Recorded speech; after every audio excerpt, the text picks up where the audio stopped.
Arestado ang dalawang lalaki nga kabilang umano sa mga high-value individual matapos maaresto sa ikinasang bypass operation sa PNP Drug Enforcement Group SOU Region 10 sa Purok Santana, Barangay Kabantian, Magsaysay, Misamis Oriental nitong Hulyo City 2026. Kinilala ang mga sospek na sina alias Kulot, 37 anyos, driver at residente sa Osamis City, at Joseph, 38 anyos, residente sa Dipolog City, Zamboanga del Norte.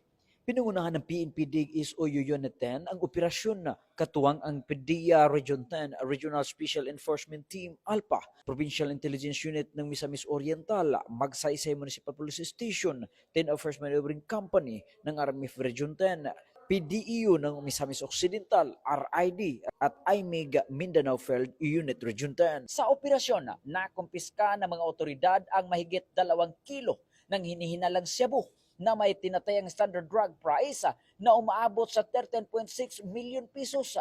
Na-recover din ang bypass money, isang sasakyan, mga cellphone at iba pang personal na gamit na pinaniwalaang may kaugnayan sa paggamit at distribusyon sa illegal na droga. Sa kasulukuyan, nasa kustodiya na ng PNP DSOU 10 ang mga sospeka habang inihanda ang pagsasampa ng kaukulang kaso laban sa kanila.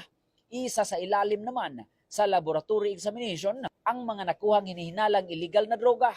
Patuloy naman ang pinaigting na kampanya ng Police Regional Office 10 na pinamunuan ni Police Brigadier General Christopher N. Abrahano, katuwang ang iba't ibang unit ng PNP laban sa illegal na droga bilang bahagi ng kanilang layunin na mapanatili ang kapayapaan at kaayusan sa komunidad ng Hilagang Mindanao. Mula dito sa Campo Alagar, ako po ang inyong Police News Network Correspondent mula sa Regional Public Information Office ng Police Regional Office 10, Corporal Joel Lazaro Subsuban, alagad ng batas, tagataguyod ng Balitang Pulis.